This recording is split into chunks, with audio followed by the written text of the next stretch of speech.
Please be advised that the views and opinions of the host and guests do not reflect those of the station, the management, and its network.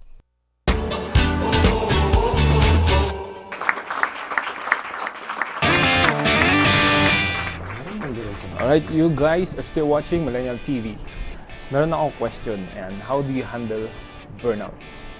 Pero di ba pwedeng magkaiba yan. Pwedeng nababurnout ka sa mismong workload. Pwedeng nababurnout ka dun sa mga kasama mo. So, how do you handle it?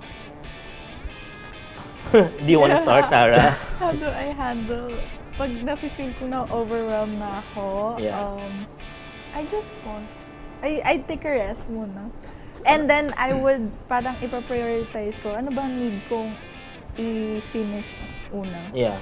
Or do for the simplest tasks first. Para at least meron ka natitik, di ba? Anong approach mo once na halimbawa, pinagawa sa'yo yung work na hindi naman talaga para sa'yo? Well, that's kind of tricky. Yeah, that's kind of tricky, especially if you're new there. Maybe sometimes they're just testing you, di ba? Lalo na if you have a lot of workload na. Yeah. Tapos pinapa-assign ka pa ng bagong. Maybe it's time to speak up na parang. But I get it's not your scope of responsibility na. But I know some people kasi, especially kung hindi ka pa nga regular, di ba? Especially if you're fresh grad, hindi ka pa ganun ka-articulate, hindi ka pa ganun ka-expressive or assertive when it comes to your rights or whatever. Because you're still trying to earn your bones. Yeah. Kapag na-regular ka na dyan or tumagal ka na ng mga 3 years sa company, tapos utusan mo ako na wala naman sa job description. So, ano magmamaldita? Yeah, you will hear something. So, nagigets ko yung mga tao na parang very ano pa sila na parang, sige, pagtimplahin mo ako ng kape, M.A, pag ako na-regular dito, gano'n.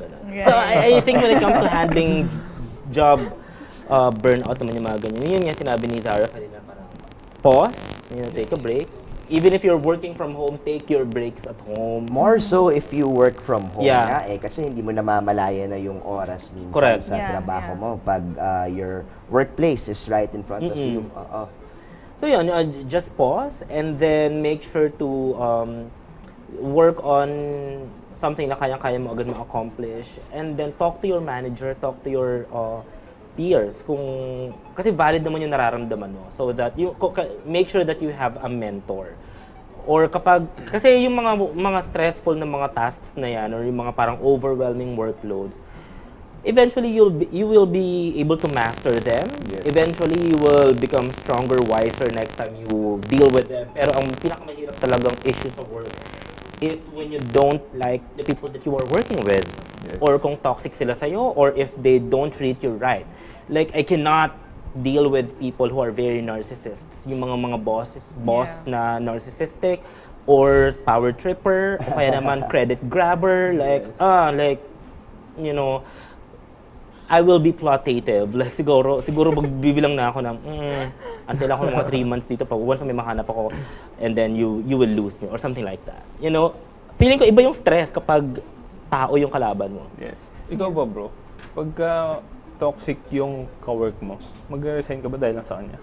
Ako personally kasi hindi. And I think it goes back to yung point din ni M.A kanina na medyo subjective din yung decision, how much of this ish are you willing to handle. Kasi I've had cases naman na ako honestly, coming from my past industry tapos going into corporate, personally naramdaman ko talaga na medyo mas mainit sa akin yung mga tao coming in, lalo na yung mga male co-workers ko. So, I've had to put up with their crap for a little while. Correct. Eventually though, we became friends. Eventually though, naging maganda yung relationship. So, ang mapapayo ko sa mga nakikinig sa atin is, of course, short of harassment and short of talagang violations abuse, yes. Non-negotiable yon. Maybe there's a certain point then na you have to spine up and take the blows kasi wala namang industry na hindi ka dadaan sa mahirap. Tama ka na maglagay ka ng timeline as far as yun nga, is it gonna continue to be this way or is this just a rite of passage that I have to go through before they trust you completely? If it's just going to be a phase or something like that. However, if there is a pattern, at even if nag-speak up ka na, nag-escalate ka na, walang ginagawa yung management, you have to leave because, you know, life is hard enough.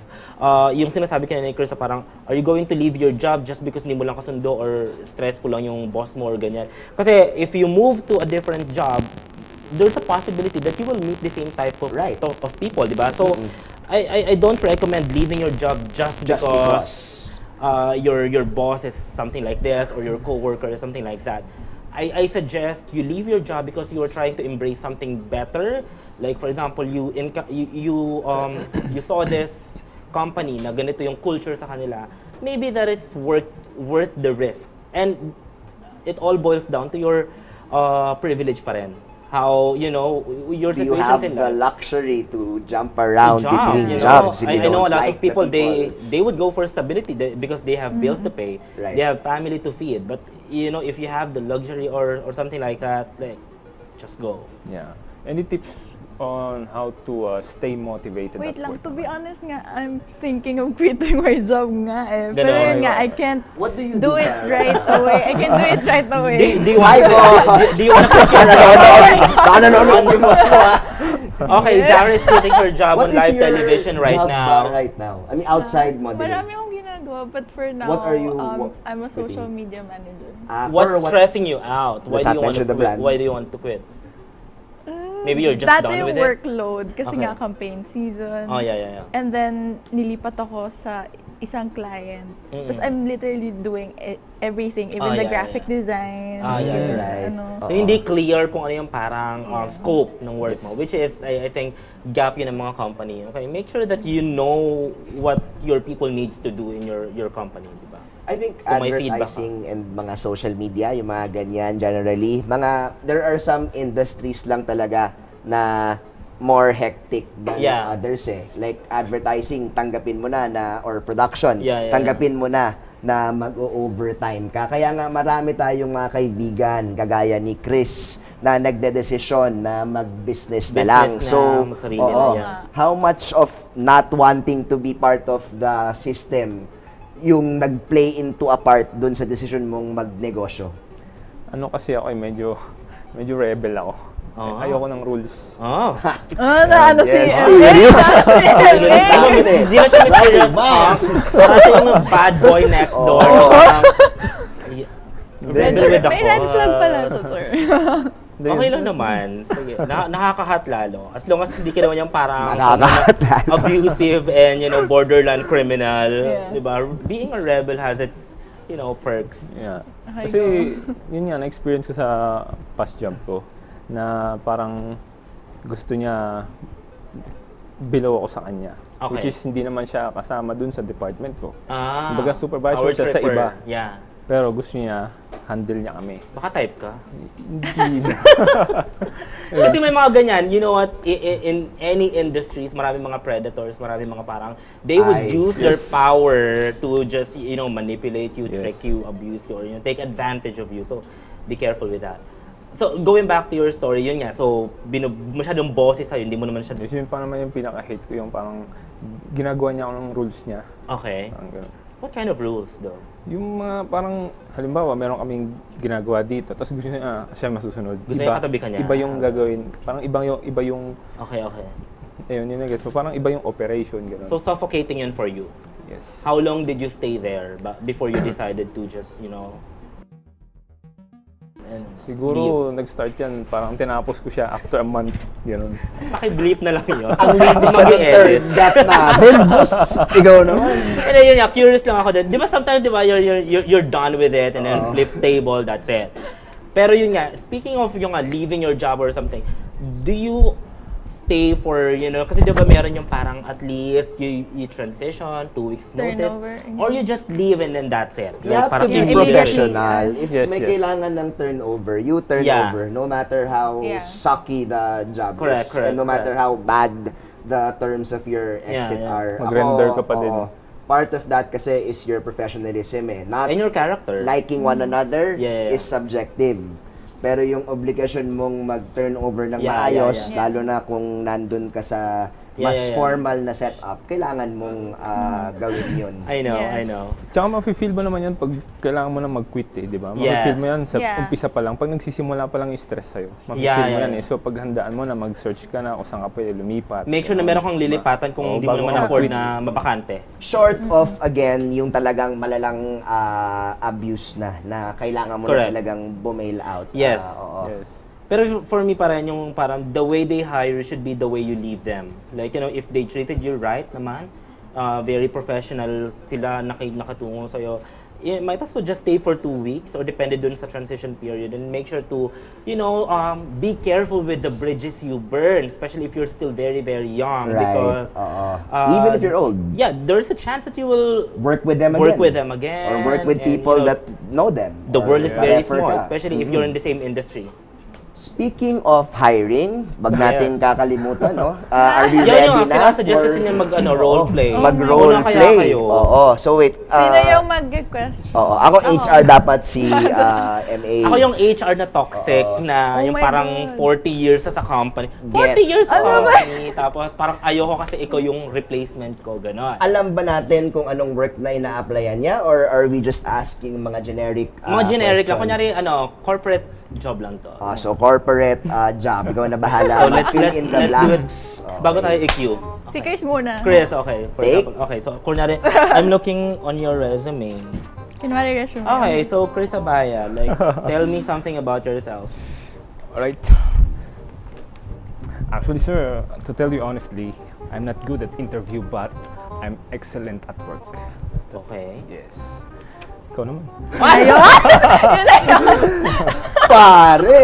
Parang hindi! Alam mo, dinadaan lang tayo neto sa chart. Hired. Hindi ko siya i-hire. Siguro kung ina-applyan niya model or kung anong klaseng work niya, assistant ko, pwede kong i-hire. Na-anxious ata si Chris sa interview. Hindi kasi pwede gamitan niya lang ng smile, guys. Ako, I suggest, Ginamitan niya ng charm. di ba may resume na if they ask you about something, make sure that you tell them something Yung na wala wala doon sa sa resume, resume. yes. For example, sinabi mo, tell me something about yourself. Hindi mo na kailangan sabihin kung saan ka graduate, kung ano yung course mo, or kung ano, kasi nandun na yun eh. Kung Yes, saan ka galing yung ka. hobby. Sabihin mo na lang, Interest. ibida mo kung ano, yung mga interest. Yes. Yun nga, exactly, interest. I liked how he managed though yung part na I'm not good at interviews. Lalo na if you're heading in Chill there for lang. the first time or Yeah. even if you're someone that's confident naman in the way you speak. Ako, totoo yan. Minsan dina-downplay ko na, ay, hindi ako sanay magsasalita in public. Or, ay, Yes. hindi ako sanay Yeah, mag-interview. And then, that way, it gives me more leeway na maging Yeah. spontaneous Yeah. kesa maging mas formal. O na yung good Munchiga, job. ikaw na, Okay nga kayong yun. dalawa na ni Zarah. Akala ko kayo lang, pinutol niya na eh. O, sino? Hindi, ikaw na. For example, si Zarah yung mag-a-apply, tapos kunyari, ikaw yung ano. Tapos na tayo doon sa tell me something about Okay, yourself. Question. So, corporate. Sige, I'll stick Ako with the daw. same question. Ay, ikaw yung HR. Oh, si Zarah. Si Zarah yung Applicant. Applicant, yeah. Okay. Why should we hire you? Oo, yeah, why should be harm? O, ikaw na, sabi mo na, go. Sige, same question. Why should, thank you for submitting your resume and after reviewing, please tell us in less than 100 words why we should hire you for this position. Okay, first of all, I'm a hard worker, so I think I can do anything you want me to do, from social media to advertising and marketing. And since I graduated from communication, being a communication student, I can do writing also. So, Right. Nice.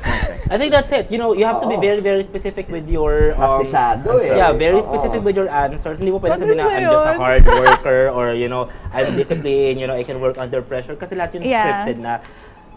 Hanapin mo kung ano yung job description, the qualifications that they are Yeah. looking for, and then i-highlight mo. Like, com-sci, graduate ako, kaya ko mag-program, kaya ko mag-type na mabilis, kaya ko mag-encode or whatever, mga ganyan-ganyan, whatever. And then, highlight, kung tinanong ka about your weaknesses, make sure to back it up with strengths or Yes. your plans, in improving. What are you doing to improve those weaknesses or converting them into something na strength mo?